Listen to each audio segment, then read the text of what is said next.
Joint হয়। আরেকটা জিনিস, চিনি খাওয়া বারণ, এটা পলিটিক্সের সাথে কোনো কিছু যোগ নেই। কিন্তু আজকে আমাদের দেশের সবচেয়ে বড় রোগ হচ্ছে ডায়াবেটিস। তো বাচ্চাদের এখন থেকে এই বয়স থেকেই অভ্যেস করে দেওয়া উচিত যে চিনি খেয়ে না। আমি এসেছি আমার মায়ের আশীর্বাদ নিয়ে। আমার মা ভগবান আমাকে দাসুদা বললেন যে আপনি যে নমিনেশনের জন্য যাবেন ওই মন্দিরে ঘুরে আসবেন। আমার মা আমার ভগবান আমার কাছে আছে, সেই ভেবে তোমরাও বলো যে তোমাদের ভগবান তোমাদের মধ্যে আছে।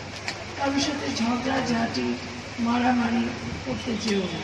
সেই বিজেপি ছেলেগুলো আবার তোমাদের ভালো লাগবে না।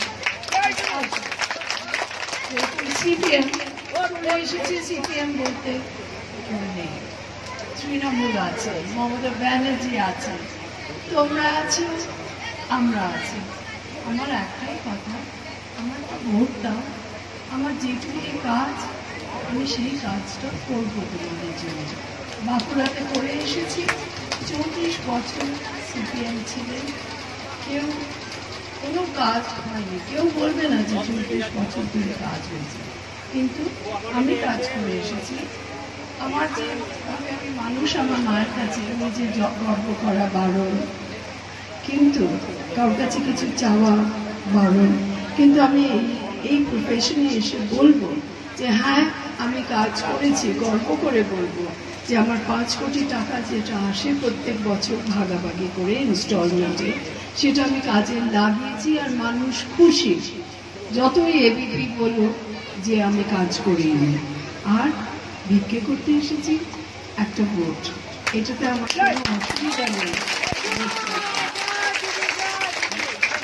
একটা ভোট দিও, লাইনে দাঁড়িয়ে কষ্ট করে। আজকে কতক্ষণ গরমের মধ্যে তোমরা দাঁড়িয়ে আছো, এরকম স্নান করে সিঁদুর দিয়ে ঘন্টা দিয়ে পুজো করতে যাচ্ছে দেবে, যাও একটু ভোট দাও। আমার ছেলেরা সব তোমাদের পাশে থাকবে, কোনো ঝগড়া ঝাঁটি মারধর কিচ্ছু হবে না।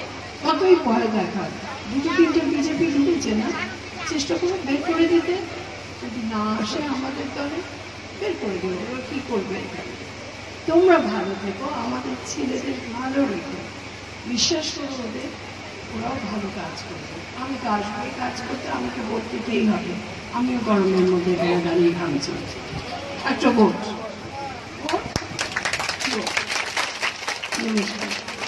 কেন আমাকে আবার নিয়ে আসবে, তখন আবার চিন্তা করে আমার কিছু বলতে হবে।